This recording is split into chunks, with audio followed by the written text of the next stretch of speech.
Welcome back, welcome back. This week's topic is celebrating the small victories and how when we celebrate the small victories, that'll lead to the larger victory, that will lead to the larger wins.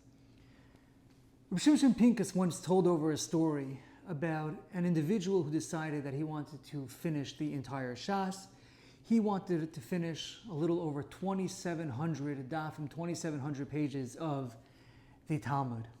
And as is so often the case, he started off with tremendous enthusiasm, he started off with tremendously energetic, but it quickly tapered off, and it wasn't too long before he gave up completely on his goal, on his dream. And Rav Shimshon Pincus was talking to a live audience, and he said, why do you think this individual did not succeed in finishing the entire Shas?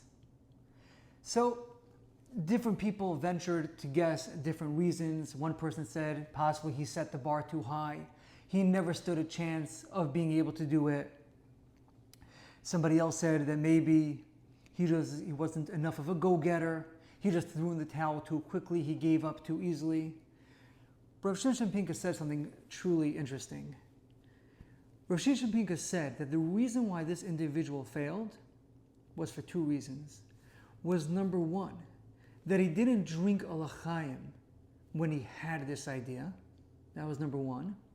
And number two, because when he finished that first daf, when he finished that first page of Gemara, he didn't treat himself to something special about the fact that he got started.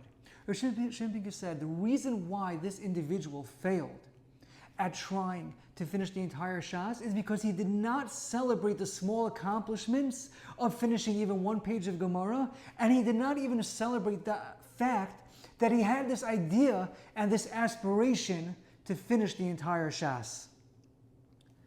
What Rav Shimshon Pincus is telling us, that we have to be proud of ourselves, not just proud of our accomplishments, but even just the idea that we have a lofty aspiration, that there's something that we want to accomplish, that itself is meaningful.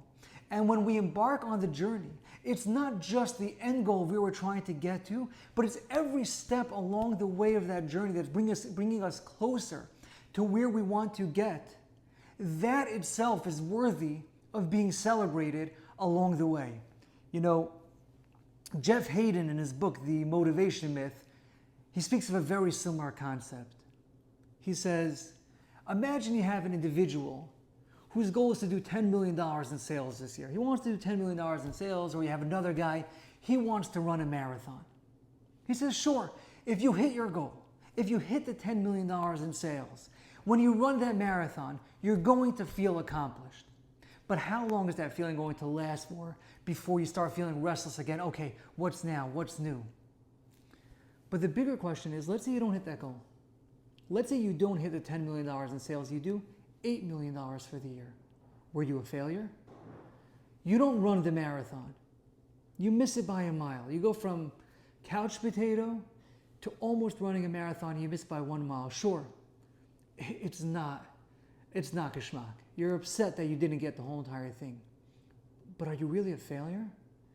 If the only thing you're thinking about is your goal, if the only thing you're focused on is the large overarching goal, that's fantastic, and if you hit it, you'll feel accomplished. But do you know what you miss out along the way? You miss out on all the victories that got you to that point. All the victories that will bring you closer to that point, the whole entire journey is what you miss out on. The marathon runner who gets off the couch and he runs his first mile, his second mile, his 5th mile, his 10th mile. Those are tremendous accomplishments. The businessman who does $1 million in sales, $2 million in sales, $3 million in sales, tremendous accomplishments. But if we lose focus of our accomplishments along the way, not only is it unfortunate that we don't celebrate those accomplishments, that we don't appreciate and get satisfaction out of the journey, and instead we trade that for what will be a fleeting moment of satisfaction at the end when we finally finish and complete our goal and we think that's it, fine, now we're going to be set for life, which never happens. Even if we do that, the accomplishment is not long lasting because we need to constantly be doing something. But along the way, we miss out on the entire journey.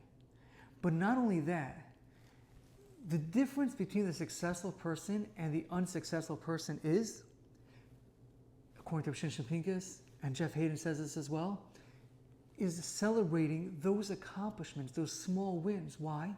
Because every time you have that small win and you internalize, I won, you feel good about yourself. You get a dopamine hit. You build your self-esteem, and that'll propel you towards the next win, towards the next win, towards the next win. There's a reason why.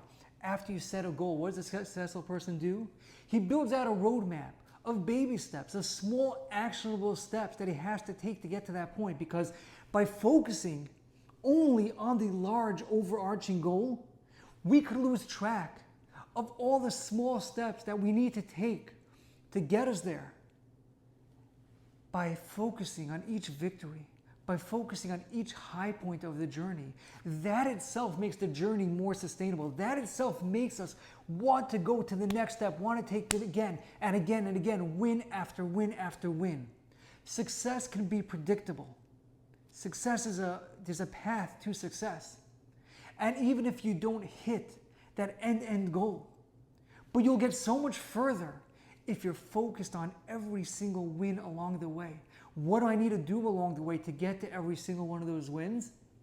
But most importantly, to celebrate. Celebrate the fact that you have an aspiration. Celebrate the fact that you actually aspire for something, and celebrate every win that you have along the way.